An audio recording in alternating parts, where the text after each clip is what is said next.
Cherry, ano ba? Kausapin mo ako. Huwag mo nga akong walk-outan. Huwag kitang walk-outan? Talagang nasasabi mo yan sa akin ngayon, ha? Pagkatapos ng ginawa mo? Ginawa? Bakit? Ano bang ginawa ko, ha? Maang-maangan lang, Rika. Muntik mo nang agawin ng boyfriend ko. Sinabi ko na sa'yong cool off lang kami, di ba? Bakit mo gagawin sa akin yon? Ako? Mga agaw?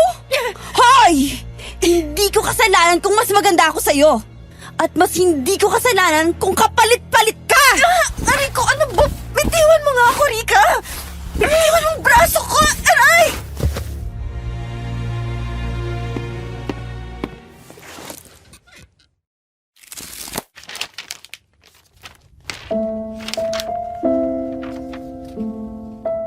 Naranasan niyo na bang makakita ng taong ginayuma na nga, inaswang pa? Paano kung isang araw matipuhan ka ng aswang? Paano kung gawin ito ang lahat mapasa kanya ka lang? Anong gagawin mo? Sige nga, i-comment niyo naman sa baba kung may kasagutan kayo at magbabasa ako.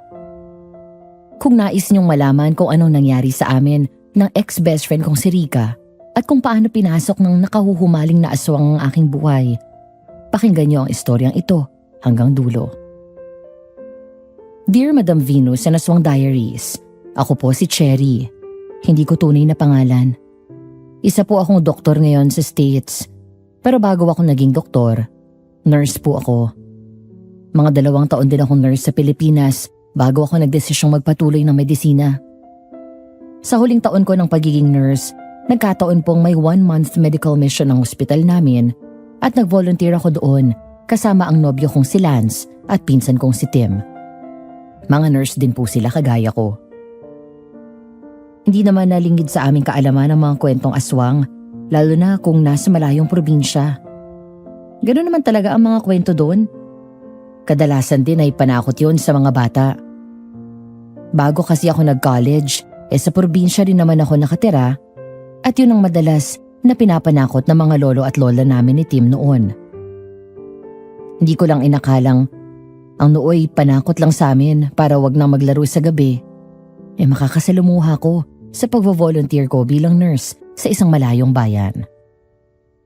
Bago natin ipagpatuloy ang kwento ni Sender, sana po itangkilikin nyo rin ang aming iba pang channels at mga kwento.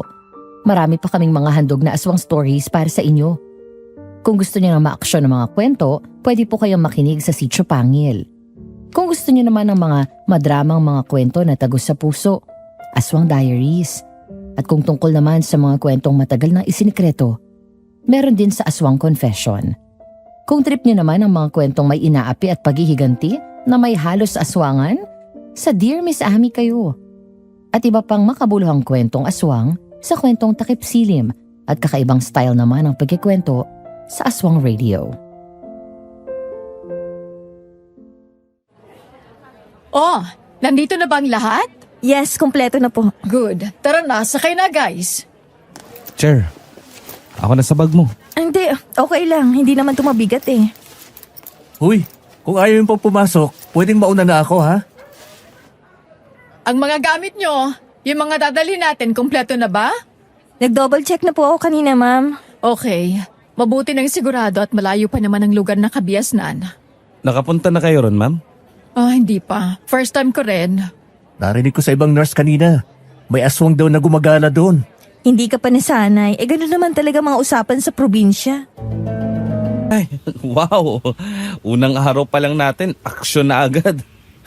Tumahimik ka nga, Lance. Bakit? Nagsasabi lang naman ako ng totoo ha. Grabe naman si Manang. Para namang papatulan ng magandang babae ang sahon niya. Ay, love naman. Tumahimik ka na pwede. Ikaw nakikisaw-saw ka pa. Tara na nga. Teka, nasan si Tim? Bigla na lang nawala ang isang yun ha. Ha? Kasama yung babae. Ayun. Ha? Ba't nawala? Nandun lang sila kanina sa upuan eh. Pinapakalma niya yung babae. Oh, ano pang ginagawa nyo rito ha? Tara na. Balik na tayo sa trabaho. Si Tim, ma'am. Bigla na lang nawala. Ha? Saan na naman nagpunta ang isang yun? Ewan ko po. Good morning. Kayo bang mga volunteer galing sa St. Martin's Hospital? Oo, kami nga po. Ako si Emma, ito si Cherry at si Lance. May isa pa kaming kasamang nurse, si Tim, kaso bigla na lang naging missing in action. Nako, okay lang. Ako nga pala si Rana. Ako ang tagapamahala ng sentro. Pasensya na kayo ha. Yun pa talagang nasaksihan nyo kanina. Ay nako, nakakahiya sa inyo. Hindi rin talaga namin alam mga away na mag-asawang yun. At kung paano nasangkot ang isa sa mga staff naming si Rika. Nako, ano ka ba? Wala yon.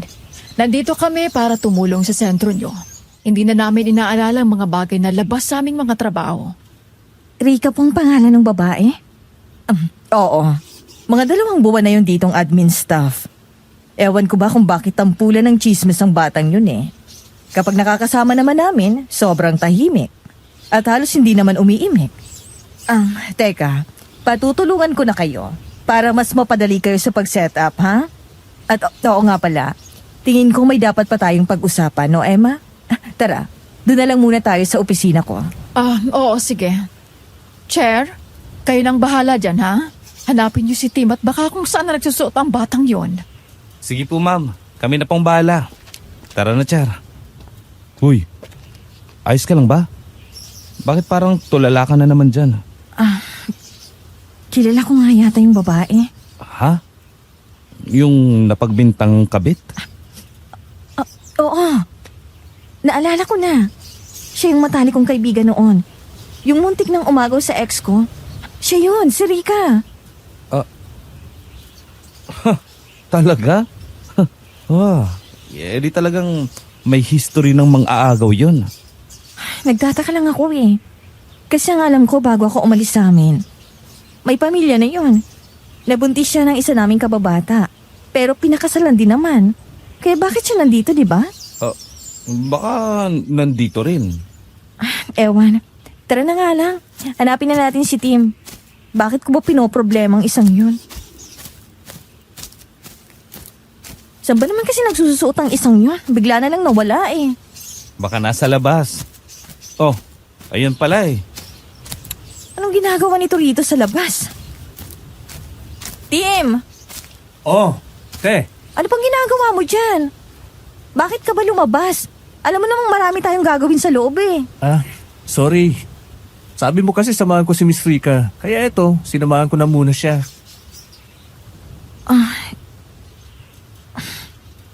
Rika? Pasensya na po. Hindi mo ba ako nakikilala? Po? Kilala mo siya, te? Ako to, si Cherry. Hala, Cherry. Ikaw pala yan. Hindi ko inaasahang makikita kita rito. Ako rin. Pasensya na kayo sa nangyari kanina. Yon. Wala. Rika, Tito? Ano pong ginagawa niyo rito? sumaba ka na lang muna sa amin sa barangay hall. Pag-usapan natin na nangyari doon. Okay po.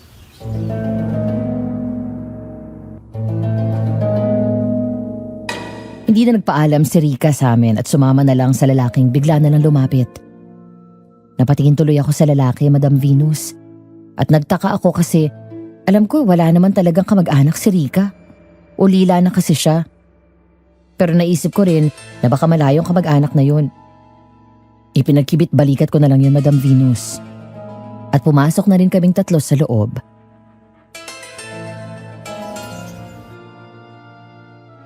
Kilala mo si Miss Rika, ate?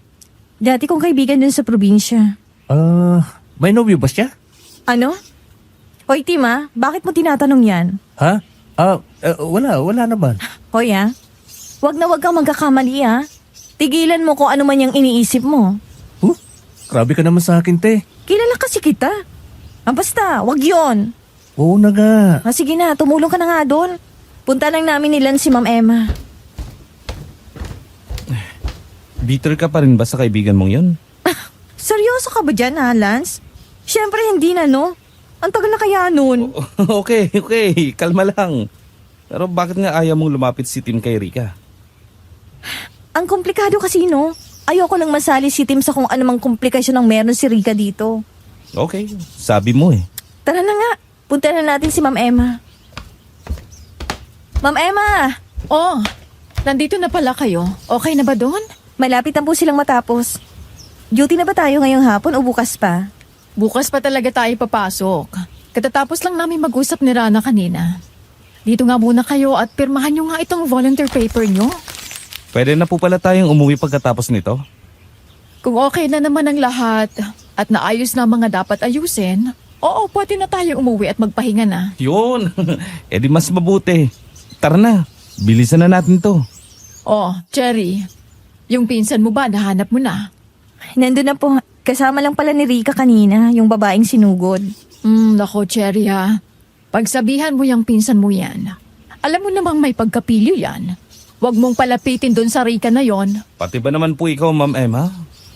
Aba, ang dami kong nalaman tungkol sa batang yan kanina. Eh di ba sabi naman nung kausap natin kanina, tahimik naman daw? Oo nga, pero hindi lang naman pala kasi yun ang unang insidenteng kinasangkutan ng babaeng yun. Sabi nila, pang-apat na raw yun. Pang-apat na beses na siyang sinusugo dito? Yun ang unang pagkakataon na may nanggulo, pero pang-apat na beses na pala yung pinagbibintangang kabit. Ngayon nga lang may asawang naglakas ng loob na sugurin yan dito. Ay paano? Tiyuhin pala niya ang kapitan kaya hindi rin nila masanto-santo. Yung ginang lang kanina ang talagang may tapang. Oh, grabe naman yan. Baka totoo na talaga yan. At saka, nakita namin yung chewy niya kanina. Nakakatakot nga ang isang yun. Yun na nga eh. Ang sabi-sabi ng mga matatanda rito, baka raw ginagayuman niya ng mga lalaking yun. Tapos yung tiyoy naman, konsentidor din. Ha? Gayuma? Eh, hindi naman ganun kagwapo ang mga yun ah. Tsaka mga may edad na talagang gagayumahin niya. Oo nga, Ma'am Emma. E di sana, yung mga gwapong katulad ko ang ginayuman niya, di ba? He! Tumigil ka dyan, Lance. Ang ibig kong sabihin ay para daw may mahikang bumabalot sa babaeng yun. Parang binamagnet niya ang mga lalaking mahumaling sa kanya. Yung mga lalaking may asawa pang araw, nanliligaw talaga ng harapan doon kay Rika. Ewan ko lang kung yun din ang nangyari sa sumugod kanina. Pero may confirmed naman ba na kinabitan nga niya? Ayun lang. Kasi mga haka-haka lang naman ang mga yon. Alam mo naman sa probinsya, di ba? Isa pa, alam nyo, sabi rin nila na minsan daw, may nakakita daw dyan na sumasama sa iba't ibang lalaki. Nag-hotel daw doon sa bayan. Pero hindi ko lang din alam kung totoo nga, ha? Medyo may pagka-wild nga naman yan kahit noon pa sa bayan namin. Oh? Kilala mo pala yun? Kaibigan ko noon, kanina ko lang naalala eh. Nagbago rin kasi ang itsura niya.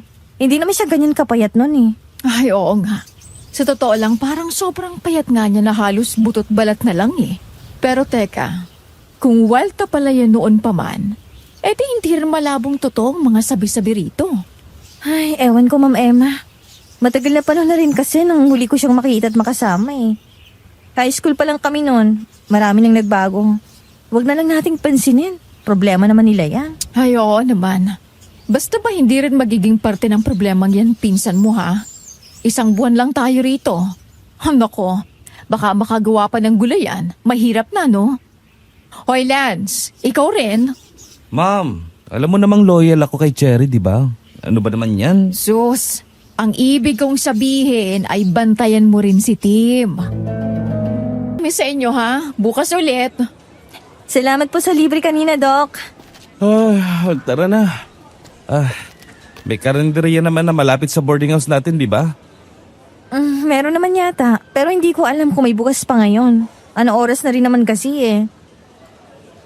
Gutom ka na ulit? Oo eh. Kaunti lang nakain ko kanina. May mga pagkain din naman sa boarding house. Kung wala nang bukas na karinderya, kain ka na lang doon. Okay, tara na. Oh, nasaan na naman yung pinsan mo, Cherry? Ha?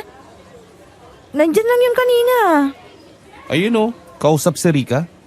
Hindi pa pala umaalis ang babae niya dito? Eh, kanina pa naman umalis ang mga taga-admin. Teka lang, puntahan ko na. Tim, anong ginagawa mo dyan? Tara na, Ay, Ate Cherry. halika na. Bilis! Oo nga. Rika, una na ako ah. Bilisan mo, Tim! Ate Cher naman. Oo na nga no, nandyan na. Ang sungit mo naman doon, te. Ano bang nangyayari sa'yo? Ano bang pinag-usapan niyo ni Rika? Ha? Wala naman. Sigurado ka? Di ba sabi ko sa'yo wag kang ma-involve sa isang yon? Oh, bakit naman? Kasi nga magulang buhay niya, madadamay ka pa. Isang buwan lang naman tayo rito, ayoko magka-problema, no? Wala naman kasi kaming ginagawang masama eh.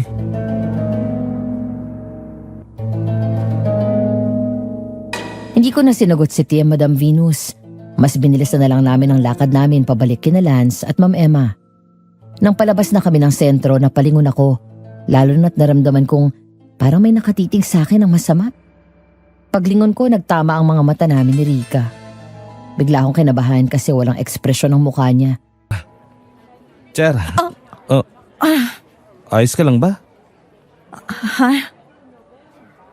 Natutulala ka. Okay ka lang? Pasensya na. Baka kulang lang ako sa tulog. Sigurado kang okay ka lang ha? Kung hindi, sabihin mo lang kay Ma'am Emma at nang makauwi ka na lang at makapagpahinga. Naku, hindi. Ayokong umuwi. Iniisip mo pa rin ba yung kanina? Bakit? Ikaw pa? Nakalimutan mo agad yun? Siyempre hindi. Ewan ko, kapag naaalala ko, bumabaliktad ang sikmura ko. Hinuli na yung mister. Puno ng fingerprints niya yung bangkay. Natagpuan na rin daw yung isang paa.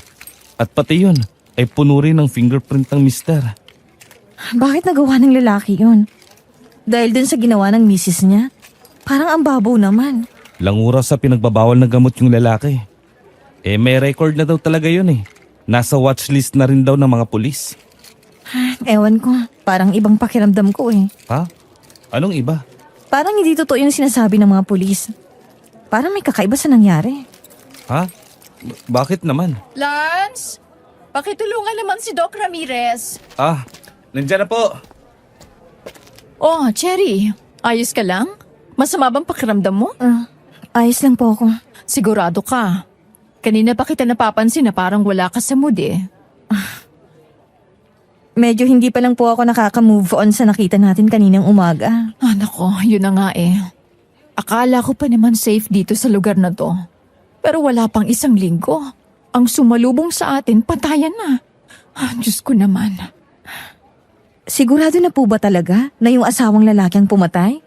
Yun ang sabi ng mga pulis. At yun din daw ang tinuturo ng ebidensya. Pero alam mo, narinig ko kanina sa mga matatanda sa waiting area na aswang daw ang gumawa nun. Aswang? Ibig sabihin, aswang yung mister? Hindi. Parang pinalabas lang daw na yung asawang lalaki ang pumatay. Pero ang totoo ay aswang daw talaga. Ay nako, basta yan ang narinig ko doon sa mga lola doon sa labas. Paano mangyayari yun? Abay, hindi ko rin alam. Hindi naman ako maalam sa mga ganyang bagay. Pero alam mo naman ang mga paniniwala ng mga matatandaan, di ba? Walang imposible. At saka ang sabi nila, matagal na rin naman daw talagang nakakahaka na may aswang nga rito. Pangalawang patay na raw yan ngayong buwan. Yung isa parehong walang lamang loob. At parehong-pareho din ang profile ng suspect. Lulong din daw sa bawal na gamot. Kaya raw naniniwala ang mga matatanda na aswang ang may gawa nun. Pinapalabas lang na hindi.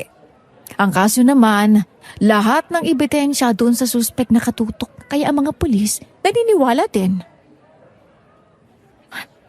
Alam mo ma, kaninang umaga may nakita ako. Ha? Ano? Hindi ano kundi sino. Nakita ko yung tsuhi ni Rika na kapitan.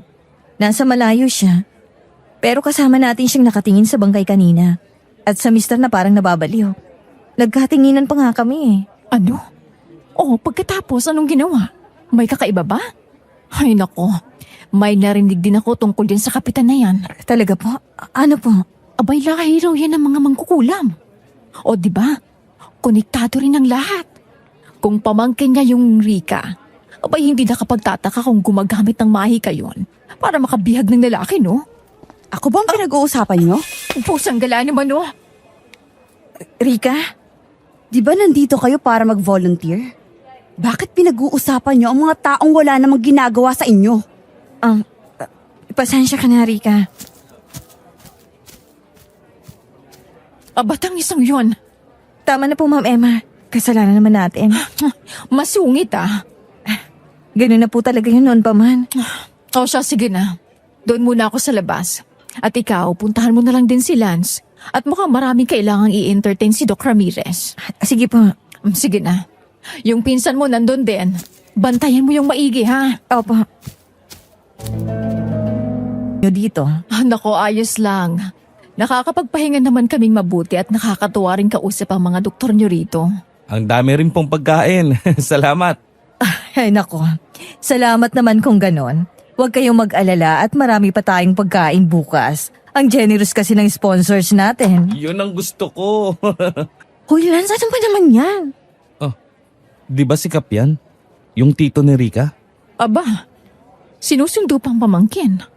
Nako, close na close pala talaga si Rika at ang tito niya, no? Oo. Kahit na hindi niya naman talaga totoong tsuhin yan. Ano? Abay, akala ko naman talagang pamangkin siya. Nako, hindi Binatay ang si Kap. Isang araw bigla na lang niyang ipinakilala yung babaeng yan bilang pamangkin daw. Pero ang sabi ng mga nakakakilala kay Kap at sa pamilya niya, wala naman daw pamilya si Kap dito. Patay na lahat. Siya na lang yatang natira sa lahi nila. Kinatatakutan yung pamilya nila noon eh. Kinatatakutan? Bakit po? May alam daw sa mga itim na mahika. Nanggagamot din daw yan. Yun nga lang kapag kinalaban mo may kalalagyan ka rin. Pwedeng-pwede ka rin kulamin. Nako, ibig sabihin, totoo yung mga narinig ko sa mga matatanda sa labas. Diyos ko, ang sabi nila ay baka raw yung si Kap ang talagang pumatay doon sa 2 biktima. Atin-atin lang ito Ang sabi ng mga kapitbahay naming albularyo, hindi imposibleng siya nga ang may gawa nun. Baka raw palipad hangin ang ginawa niya sa mga suspect na yon, kaya silang pumatay sa mga biktima. Bukod sa may history na yan sa pamilya nila, yung 2 namatay ay konektado din sa pamangkin niya kuno. Yung una naliligaw yun kay Rika, tapos yung kahapon, hindi ba't sinakta ng babae si Rika? Teka, ano naman pong connect nun? Ay, chismis na rin dito na baka raw pinapalabas lang ni Kap na pamangkin niya yung babaeng yan. Baka raw talagang babae niya yan. Hindi lang maamin kasi kita mo nga naman, ang layo ng agwat ng edad nila, di ba? Ay nako, ewan ko na lang talaga kung anong totoo. Imposible rin naman kasing gawa-gawa lang ng mga chismosa yon. Saan naman nila pupulutin yun, hindi ba? Teka lang, sandali. Puntahan ko munang lamesa nila Doc Juarez, ha? Sige pa. Ay, Diyos ko, nakakaloka. Narinig niyo yun ha, Cherry? Di ba sabi mo nakita mo yung kapitan kaninang umaga? Ano naman pong kinalaman nun? Abay, malay natin. Nakita mo yung kapitan kanina sa may crime scene? Hindi sa mismong crime scene. Nasa malayo lang siya at nakatanaw lang sa mga taong nakikiosyoso kanina. Sana sinabi mo sa akin. Wala ka rin namang magagawa eh. Tsaka yun lang naman ang nakita ko at talaga bang posibleng ganun? Aswang bang tawag sa kanya pag ganun? Sinabi ko na sa'yo, di ba? Walang imposible sa probinsya. Ewan ko kung aswang ang tawag doon. Ay, nakakakilabot naman. Diyos ko, sana mabilis na lumipas ang isang buwan. Nasaan ang mga tanod? Nasa unahan. Pusang gala. Nasa na mga yun? Ano to? Iniwan nila tayo? Mukhang nahiwalay tayo. Ano? Teka, hoy, bakit pa tayo tutuloy dyan? Hindi natin alam kung saan papunta yung daan. Bumalik na lang tayo. Hanapin natin yung mga tanod. Tara na! Shh! Teka lang, ma'am. Ano? May tao. Dito. Tara, dito kayo. Atras. Patayin niyo muna yung flashlight. May tao. Cher, dito ka sa likod ko. At huwag kayong maingay. Ano? Sino nakita mo? Si Kap Gael. Ano? Di ba sabi niya kanina, maghahanap siya ng iba pang tutulong? Anong ginagawa niya rito? Nakalayo na siya. Teka lang. Saan siya nagpunta? Doon. Tara, sundan natin. Ano? Teka lang, delikado. Tama si Ma'am Emma. Ganito na lang. Susundan namin ni Lance si Kap. Tumawag po kayo ng tulong. Pasunurin niyo kaagad. Ano? Nalilito nga ako sa daan. Ma'am, yung trail na yan Diyan ka lang, okay? Ito, dalhin mo rin to. Ha? Anong gagawin ko dyan sa kahoy? Panlaban mo. Dala mo pa rin naman ang asin at bawang, di ba? Oo. Cher, hindi ko na siya nakikita. Ma'am Emma, sige na po. Mag-iingat po kayo. Siguradong nandito pa naman sa gubat ang mga tanod. Bakit kasi hindi na lang tayong tatlong bumalik? Bakit kayo ang susugod sa Gael na yan? Dahil malakas ang hinala kung mas mahanap ko si Tim kapag siyang sinundan namin. Hindi ko alam pero instinct ko lang. Hindi ko rin naman kayang pabayaan si Lance eh. Sige na ma'am. Sige na po. Okay. Sige na. Mag-iingat kayo ha. Basta po, dalhin yung mga tanod dito at sundan niyo yung daan na tatahakin namin. Sige. Sasabihin ko sa kanila. May tao. Hihintayin ba natin si na Ma'am Emma? Tingnan muna natin kung anong nandyan. Sige. Sa baba ka na lang. Ako nang sisilip. Okay. Shh. Parang higit sa isang taong nasa loob. Pwede nandyan nga si Tim. Daan-daan lang. Huwag kang gagawa ng ingay. Okay, sige. Marahan ang mga hakbang namin na umapak sa bato para tawirin ang maliit na sapa. Nang makarating kami sa gilid ng bahay kubo, ay mas lalong lumakas ang ungol. At may narinig din kaming parang nag-oorasyon ng Latin. Marahan at maingat ang naging paglapit namin ni Lance hanggang sa makarating kami sa maliit na pinto ng kubo. May maliit na siwang doon, kaya yun ang ginamit namin para makasilip sa loob. Nang sumilip ako ay gano'n na lang ang panginginig ko sa nakita. Nakahiga at parang nagdedeliryo ang pinsan ko, Madam Venus. Habang nasa gilid niya si Kap Gael at may sinasabing orasyon at may mga dala pang dahon. Parang inuorasyonan niya ang pinsan ko. Niluon ko si Lance. Nandyan nga si Tim. At kasama niya si Kap Gael. Tamang kutob ko kanina na may hindi tama sa mga nangyayari. Walang hiyang matandang yan. Lance, kailangan nating iligtas ang pinsan ko. Baka kung anong mangyari dito kung hihintayin pa natin sila. Teka. Nasaan na yung nakuha nating kahoy? Ito. Kumuha ka ng bato. Ito. May malaking bato rito. Oh, ano yun? Shh! Teka lang. Tumigil siya. May nilalagay siyang dahon sa ulo ni Tim. Lance, bilisan na natin. Okay. Teka, Ano bang ginagawa mo? ginagawa kong matibay ito. Ha? Hindi natin alam kung ano yung isang yan eh. Hindi sapat tong mga asin at bawang na to. Eto, hawakan mo. Itatali ko lang tong dulo. Akin na. Yung batong kinuha mo. Nandito. O, sige, sa likod na lang kita ha. Okay? Okay, Ako na munang mauna. sige. Tsetsempo ako. Pag hawak ko na siya, saka mo kunin si Tim ha, klaro? Oo. Hawak ang itinaling dalawang kahoy, dahan-dahang binuksan ni Lance ang pinto. Hindi kami napansin ni Gael dahil masyado siyang abala sa paglalagay ng mga dahon sa pinsan ko habang binubulungan ng mga yon. Kinuha ni Lance ang pagkakataong yun at sinugod si Gael. Natumba ito kaya mabilis na pinigil ni Lance ang dalawang kamay nito sa likod habang nakaluhod. Pinuntahan ko si Tim at niyugyug siya. Halos maiyak na ako, Madam Venus, dahil kahit anong yugyug ko hindi magising ang pinsan ko. Galit na tinignan ko noon si Gael. Anong ginawa mo sa pinsan ko, ha? Iwan mo ko! Hindi mo alam ang ginagawa mo! Hindi alam? Alam naming magkukulam ka. Anong ginawa mo kay Tim ha? Sagot! Hindi ko siya kinulam! Ay, Bakit ayaw niyang magising? Tim, gumising ka! Tim! sabihin mo na kasi kung anong ginawa mo sa kanya. Hindi ko siya magagamot kung hawak mo ko! Ginagamot ko siya! Hindi ko siya kinukulam! Sinungaling! Ginagamot? Bakit, ha? Walang sakit ang pinsan ko. At kung talagang ginagamot mo siya, bakit hindi mo sinabi kanina, ha? Hindi! Aray! Hindi nyo naintindihan! Pwes, ipaintindi mo. Anong ginawa mo sa kaibigan ko? Cherry! Lance! Si Ma'am Emma. Ma'am!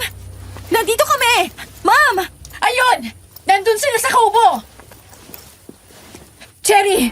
Anong nangyari? Sino yung sumisigaw? Nakita na namin si Tim. Nasa loob siya. Kasama ang kapitan niyo. Puntahan niyo po siya ron. Oh, Diyos ko. Anong nangyari? Bakit kasama ni Tim ang kapitan? Di ba nakasalubong natin yung kanina? Nagsinungaling siya, ma'am. May ginagawa siya kanina kay Tim. Hindi ko alam kung ano pero parang inuorasyonan niya si Tim. At ngayon hindi na magising ang pinsan ko. Ano? Ay, Diyos mabagin. Bitiwan niyo sabi ako eh. Mali to. Mali kayo ng inaakala. Dalhin niyo na yan. Walang hiya ka. Pag ang kaibigan ko hindi na nagising, magbabahid ka sa ginawa mo. Ay, wala nga akong ginagawa. Ano ba? Hoy! Makinig kayo sa akin. Wala akong ginawa. Bitiwan niyo ako. Tulungan niyo po kami. Hindi magising ang pinsan ko. Hindi! Ay, huwag niyo siyang alisin dyan! Hindi! Tinutulungan ko lang binatang yan! Sobrang gulo na ng isip ko ng mga panahong yun, Madam Venus. Takot na takot ako at baka kung ano nang mangyari ang masama sa pinsan ko. Tinulungan kami ng mga tanod na makabalik sa boarding house namin. Si Cap Gael ay dinala nila sa barangay at kinausap na rin daw ito ng mga pulis. Samantala, hindi pa rin nagigising si Tim hanggang sa makarating kami sa boarding house. Kaya nagpatulong na kaming kumuha ng albularyo para magising ito. Ate Cherry, Diyos ko. Tim, mabutit gising ka na. Salamat sa Diyos. Maraming salamat po, Mang Dante. Salamat po talaga. Tim? Hoy, okay ka lang ba?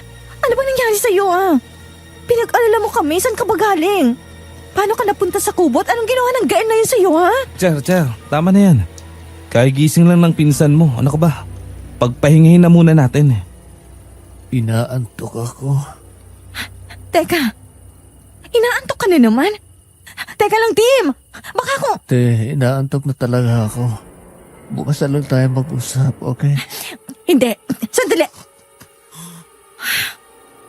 Natulog na naman siya. Cher, kalma lang okay. Tulog lang siya. Baka naman talagang pagod lang siya. Pero baka hindi na naman siya magising bukas. Sige na, tahan na. Magigising siya bukas, okay? Magigising yan. Magpahinga na tayo. Kailangan mo rin magpahinga. Baka ikaw naman yung magkasakit. Sige na. Sinunod ko si Lance. Kahit na nag-aalala pa rin ako ng mga panahong yun, pinilit ko pa rin magpahinga. Kinabukasan, gising na silang apat nang magising ako. Nakahiga ako ng maluwag noon, Madam Venus. Lalo na nang makita ko si Tim na balik na sa normal. Ang nakakapagtaka lang, wala raw talaga siyang maalala bukod sa kumain siya kasama ang mga bago niyang kaibigan. Tapos nag-blackout na raw siya. Ay, nako. Nakakatakot yung nangyari sa'yo, Tim. Diyos ko, kang bata ka. Sinabi na kasi sa'yong huwag kang masyadong magtiwala sa ibang tao eh. Hindi pa rin natin kilalang mga tao rito, no? Oo na po. Pero ano ba kasi talaga nangyari May ginawa si Cap Gael sa akin? Paano ako napunta sa kubong yun? Di ko naman alam kung saan yun. Kanina pa kinagkwento ni Ma'am Emma ang nangyari sa'yo. Nasaan na si Cap Gael ngayon? At bakit mo hinahanap? Gusto ko lang magtanong ate. Wala yung aaminin sa'yo. Ang weird. Abay, weird talaga. Kaya ikaw, makinig ka na. Please lang. May patampo-tampo ka pa kasi. Ayan, munti ka nang mapahamak. Kasi naman si ate ang OA. Hindi naman ako inaano ni Rika Hindi pa. Pero sino ba yung kumuha sa'yo kagabi Sino yung gumawa ng kung ano-anong orasyon? Di ba tito niya? Anong malay natin kung may ganong kakayahan din siya? Paano kung tuluyan ka Tsaka hindi natin alam. Baka kaya ka kinuha ni Gael dahil sa paglapit-lapit mo kay Rika. Kaya layuan mo ng babaeng yon. Nako, tama, Tim. Baka pagbuntungan ka ng galit ni Gael. Nako, usap-usapan pa naman ditong may gusto talaga yan kay Rika. Kaya ayaw na may lumalapit na lalaki sa pamangkin kuno niya. Naman. Grabe naman kayo makahusga sa kanila. Hoy! Nag-iingat lang kami, no? Wala namang mawawala kung mag-iingat ka, pre. Maging aral na sa'yo yung nangyari kagabi, Ano ka ba naman? Sa pinsan ko, lalo ka na, Rika. Anong pinagsasasabi mo? Wala akong ginagawa sa inyo, Cherry. Hindi ko alam kung bakit nadamay ang tiyuhin ko rito. Oh, talaga lang Hindi ka ba nasabihan? Kinidnap ng tiyuhin mong pinsan ko at kung ano-anong pinagagawa sa kubong yon. Kidnap? Grabe ka naman makapagbintang.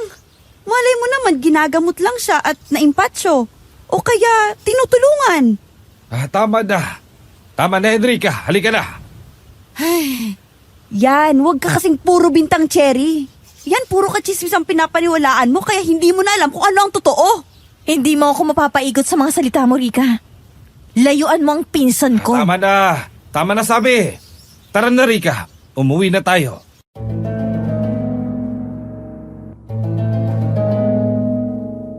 Nagkatitigan kami ni Rika ng mga panahong yon, Madam Venus. At hindi ko alam kung bakit, pero kitang-kita ko ang panlilisik ng mga mata niya. Nakaramdam ako ng kaba ng mga oras na yun at nanayurin yung balahibo ko. Ang nakakapagtaka lang, parang pati si Gael ay natakot kay Rika. Grabe. Ang sakit ng bato ko. Bakit parang nag-usap yung mga nanganak kanina na sabay silang manganganak? Baka gusto nila magkakapare-pareho yung birthday. Magkakaibigan yun, di ba, ma'am? Oo. Ay nako, ang babata pa rin ng mga yun, no? Kaya aga namang nabuntis ng mga yun. Gusto ko na lang talagang humilata sa kama. Pamasahin naman ang likod, Lance. Sige, sure. Pero palitan tayo, ha? Oo. Tim, pare. Okay ka lang ba? Ha? Kanina ka pa tulala dyan, ah. Wala. Inaantok lang din ako eh. Grabe. Bukas maaga ulit tayo. Pakiramdam ko hindi pa nakaka-recover yung katawan ko. Ay, sulitin na lang natin sa linggo. Tulog tayo buong araw. Sa bagay. Ma'am? Ah. Ma'am Emma, bakit po? Cherry, Oh, hindi niyo ba nakikita yan? ang alin? Huh? Lance? Lance! Pusang gala. Si Kapgal ba yan? Tulong! Tulungan niyo ako! Oh, Diyos ko!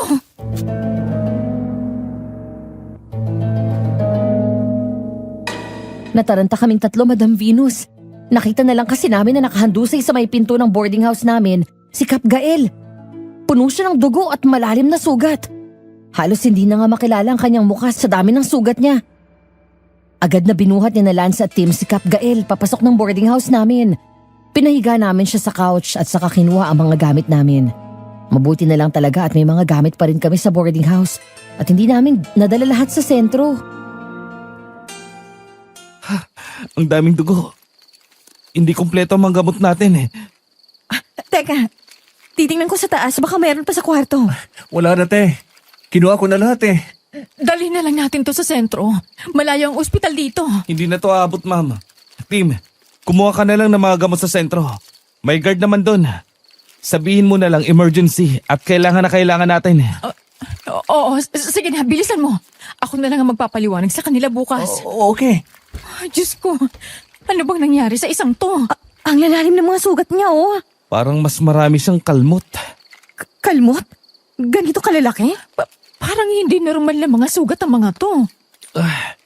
Tingnan niyo, ito yung pinakamalala sa lahat. Itong nasa tagiliran niya. Napigilan ko naman ang pagdurugo pero baka ilang oras lang din ang itagal nito. Ay, wala na tayong gasa dito. Baka makabalik din naman agad yun si Tim. Hindi naman ganun kalayo ang sentro. Sandali, hindi pa tayo tatawag ng pulis. Anak ko, baka kung sinong gumawa nito sa kanya. Walang magagawa ang mga pulis. Huwag muna kayo magsalita o gumalaw. Anak ko, Cherry, nakakatakot to. Baka tayong pagbintangan niya, no? Tumawag na lang tayo ng pulis. Okay, may number po ba kayo ng mga pulis? Meron. Nanghingi talaga ako ng number dahil sa nangyari kay Tim. Ang Diyos ko, teka lang, tatawagan ko lang muna. Sige po, aabangan ko lang si Tim sa labas.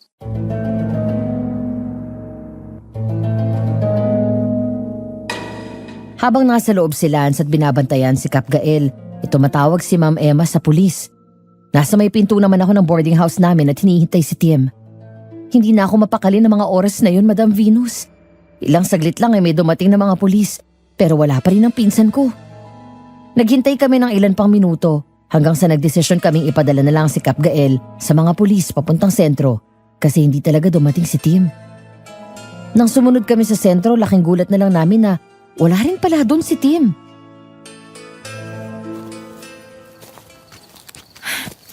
Wala si Tim. Diyos ko, sana naman nagsusot ang isang yon. Teka lang. Nasabi ko na sa mga pulis, okay? Hinahanap na nila si Tim. Lance, iba na naman ang kutob ko. Alam ko. Una si Gael na parang dinamba ng kung anong hayop.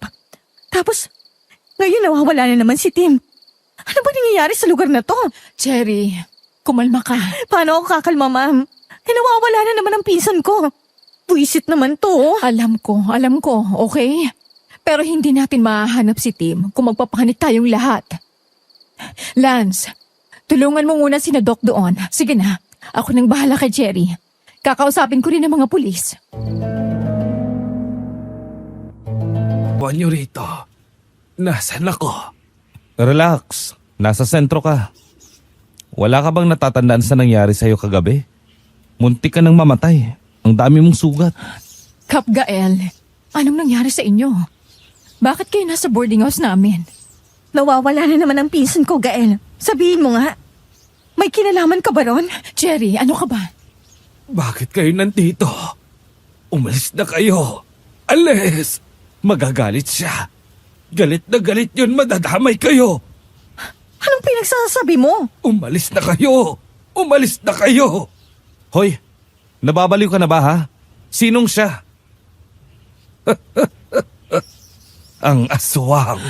Diyos ko, teka, tawagin natin ang mga pulis. Teka lang, ma'am. Wag. May gusto pa akong malaman. Anong ibig mong sabihin? Sinong tinutukoy mong aswang? Sino sa tingin mo, ha? Hindi ka talaga magseseryoso, ha? Aray! Ano ka ba? Sir, bitiwan mo siya. Pasyente pa rin yan. Sasabihin mo bang nalalaman mo, ha? O mas didiinan ko tong sugat mo, ha? Aray! Ano ba? Oo na! Cherry, ano ko ba? Baka bumalik si Doc. Kausap pa sila ng mga pulis. Anong nalalaman mo, ha? Wala ka nang magagawa sa pinsan mo. Nahuli na siya ng aswang. Teka, sino nga? Sino ang aswang na sinasabi mo? Sino pa ang lapit ng lapit sa pinsan mo, ha? Si Rika?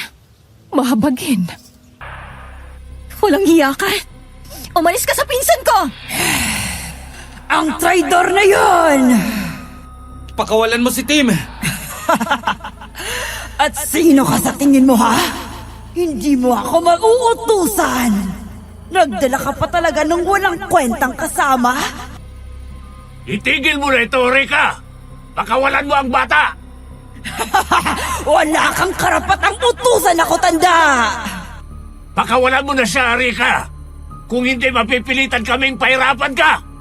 Sinabi nang huwag mo akong uutusan! Sir, bilis! Kunin na natin si Tim habang abala siya. Tim! Tim, gumising ka! Yatang yan. Tulala na naman siya. Pagbabayaran niyo ang pag-istorbo niyo sa amin ng asawa ko! Lance, please! Alalayan natin siya! Putek, ginamitan na naman yata to ng mahika ng aswang yan. Abala sa pakikipaglaban ng mga kasama namin kay Rika. Habang kami naman ni Lance sinubukang ilabas si Tim doon. Pero bago pa man kami makahakbang paalis dala si Tim, humiyaw si Rika at sumugod sa amin. Tinulak ko palayo si Lance at Tim at hinarang siya. Napasigaw ako sa sakit ng marahas niya akong hinila pataas. Narinig ko ang sigaw ni Lance sa baba. Nanlaki ang mga mata ko nang makitang may pakpak na siya at nagiba na ang itsura niya. Kumulubot ang kanya mga mukha at mas naging butot balat na lang talaga siya. Galit na tinitigan niya ako bago kami bumagsak sa lupa. Napadaing ako sa sakit habang nakatukod ang mga kamay ko sa lupa at nasa harapan ko siya. Simula pa lang nun, sagabal ka na sa gusto ko sa buhay. Hanggang ngayon, hindi mo pa rin talaga ako tinatantanan, ha? Anong pinagsasabi mo? Wala akong ginagawa sa'yo. Nakalimutan mo na ba, ha? Ikaw ang muntitang mang-agaw ng jowa! Hoy! Malandi ang jowa mong yon! At hindi ko kasalanan kung mas nagugustuhan niya ako kaysa sa'yo! Nagustuhan ka niya? Sigurado ka? O baka naman hinipnotismo mo rin siya? Gaya ng mga ginagawa mo sa mga lalaki rito. At gaya ng pinapagawa mo kay Gael para lang makakain ka. Duwag ka, Rika. Duwag! Gumagamit ka pa talaga ng mga tao? Para lang pagtakpan ang pagkahayok mo sa laman? Sinong duwag? Hindi ako duwag! Papatayin kita! At sa tingin mo, papayag ako, ha? Kung mamamatay ako, mamamatay ka rin! Etong saya! Walang hiya ka! Akala mo, matatalo ako sa bawang na yan, ha? Tanga ka, Cherry! Tanga ka! Kailangan mo kay Tim, ha? Bakit ang pinsan ko? Bakit hindi? Bata siya. Matipuno. Malakas. Bagay na bagay siyang maging ama ng mga anak ko. Bagay na bagay siyang magpatuloy ng lahi ng mga aswang. Anong sinabi mo? Ibig sabihin, ginagamit mo lang ang pinsan ko para makapagpalahi ka? Oo! Bakit? Ano bang akala mo, ha? Na mahal ko siya? Kalokohan! Pare-pareho lang silang mga nauna kong mga lalaki! Anak lang ang habol ko sa kanila. At balang araw, babalikan ko ang mga anak ko sa iba't ibang lugar at magsasama ulit kami. Para gawing pagkain ang mga tao sa mundo. Baboy! Baboy ka! Ilang lalaki nang biniktima mo, ha? Ilang bayan ang pinarwisyo mo? Hindi ko na mabilang eh. Naalala mo yung anak ko sa bayan natin? Yung anak namin ng kababata natin? Malaki na yun ngayon. Konting oras na lang at kukurin ko na rin yun. Grabe ka! Napakawalang hiya mo! Demonyo ka! Baboy! Wala kang pakialam! Ano naman ngayon, ha? Kahit anong sabihin mo sa akin, hindi ako maaapektuhan! Nanginig ako sa mga sinabi niya, Madam Venus. Baliw na siya at hindi ko kayang masari ang pinsan ko sa kung anumang binabalak niya sa pagpapalaganap ng lahing aswang. Naikuyom ko ang aking mga kamay at nag-isip kung paano ko ulit siya aatakihin nang narinig ko ang boses ni Lance sa malayo. Cherry! Lance! Lance, nandito ako! Ang sweet naman ng nobyo mo. Gusto ka yata niyang samahang magpakamatay rito. Cherry! Lance! Tayo! Tayo! Sumuko ka na, Rika! Huwag na nating patagalin ito! Para ano? Para patayin niyo ako? Ano ako? Hangal? Talo ka na, Rika! Dito ka na sa bayang tumamamatay!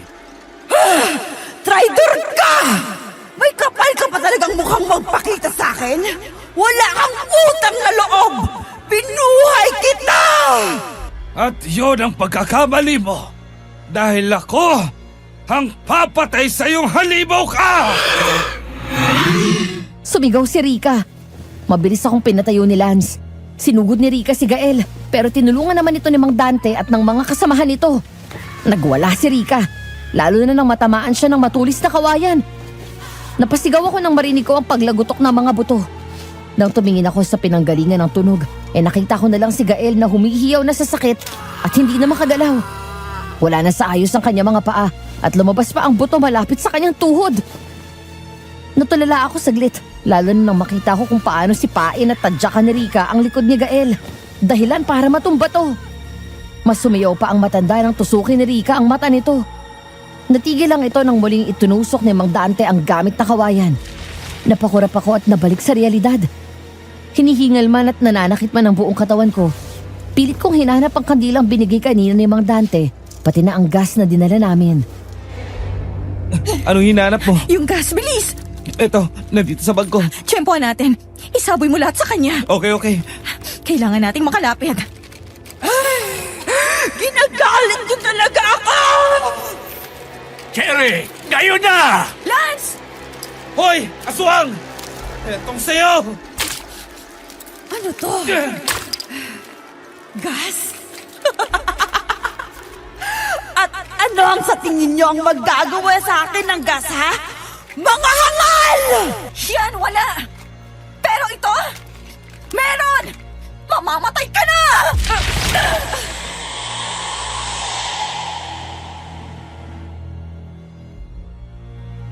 Pinakita ko sa kanya ang may orasyong kandila.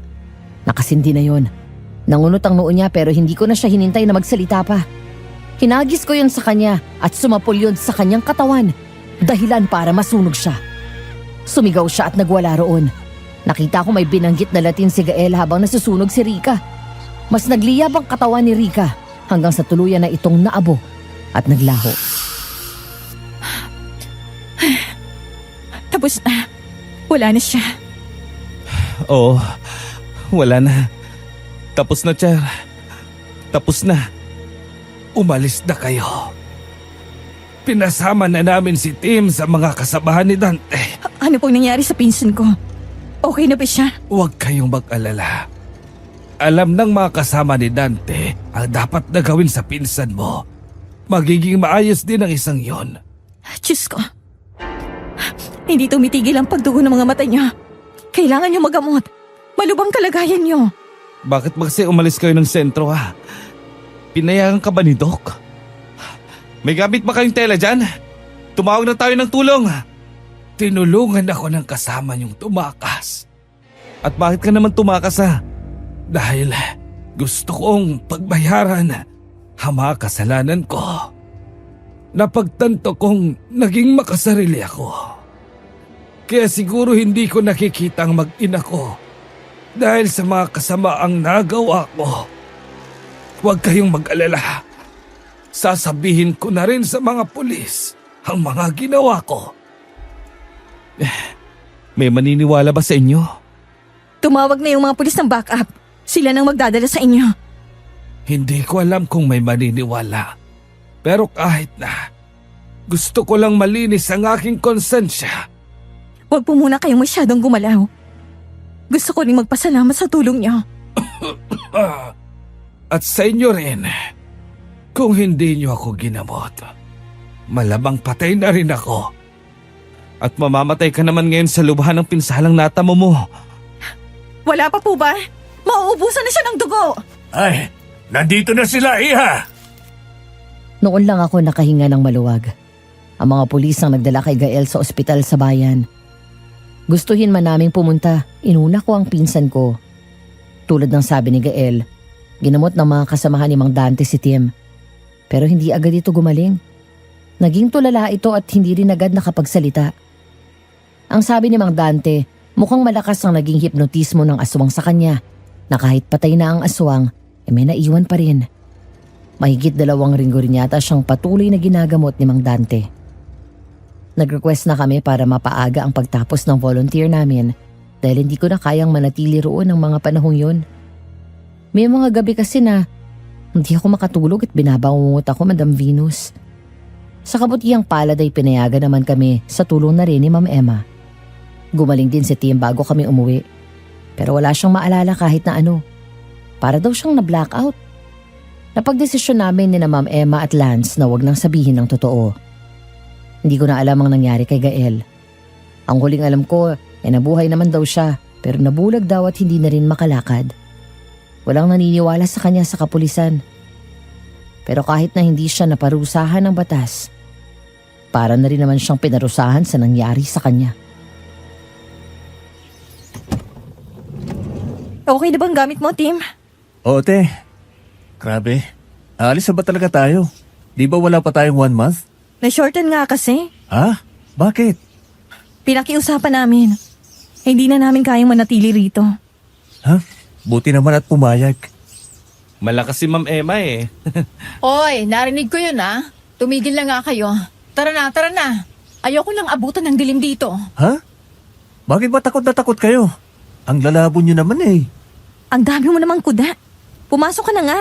Dali na, bilis. Tara na, tara, pasok na. Ayan.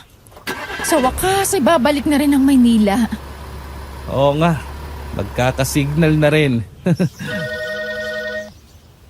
Hello? Po? Talaga po? Okay po. Opo. Pauwi na rin po kami ng Maynila. Yes po. Okay, bye. Salamat po. Hoy, te, ano na namang trip mo? Good news! Mukhang makakapag-migrate ka na. Ha? At nakapasa kami sa NMAT ni Lance. Talaga? Lumabas na? Oo. Pinahawak ko kay mama yun, di ba? Ang account natin para ma-check. At nakapasa tayo! Yes! Yes! Ang away mo, ha?